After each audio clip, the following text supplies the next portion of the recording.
Sir ఏ జైలుకి ఇప్పుడు ఏ jail sir పంపించింది? పోలీసు వారండి కంది జైలుకు పంపిస్తారు. ఇక్కడ నుంచి అయితే కోర్టు చేవెళ్ళ కోర్టు నుంచి ఏ కేసు అయినా కంది జైలుకు. Okay sir. ఈ కేసుకు సంబంధించి అఘోరి నాకు ఆ కేసు స్తోమత లేదని చెప్తా ఉన్నారు. ఒక్క నిమిషం. కేసు మొకిల్లా పోలీస్ స్టేషన్లో నమోదైంది. మొత్తం 6 సెక్షన్ల కింద పోలీసులు కేసు నమోదు చేస్తారు. ఈ 6 సెక్షన్లో 10 ఏళ్లకు పైగా సెక్షన్స్ ఏమైనా ఉన్నాయా? ఈజీగా బెయిల్ వచ్చే ఛాన్స్ ఉందా?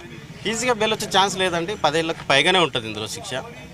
అది కోర్టు వారు పరిశీలించి తర్వాత కేసు పూర్వాపారాలు పరిశీలించిన తర్వాతనే శిక్ష అనేది ఉంటుందండి.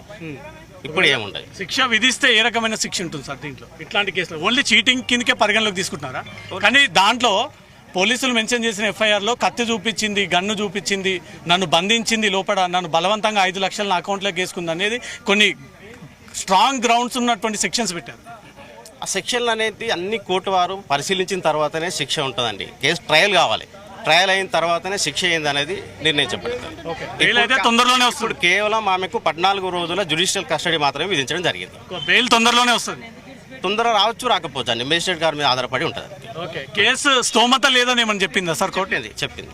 కోర్టు వారికి ఆమె అడ్వకేట్ను పెట్టుకునే స్తోమత ఉందా అంటే లేదు అని చెప్పింది. కాబట్టి కోర్టు తరఫున అడ్వకేట్ను పెట్టే అధికారం మేజిస్ట్రేట్కి ఉంటుంది. అట్లా అని చెప్పేసి నన్ను అపాయింట్ చేయడం జరిగింది. మీరు అఘోరి తరఫున ఇప్పటి నుంచి వాదిస్తారు? బెయిల్ వరకే, బెయిల్ చేసేంత వరకే కోర్టు తరఫున నేను బెయిల్ పిటిషన్ అప్లై చేస్తాను.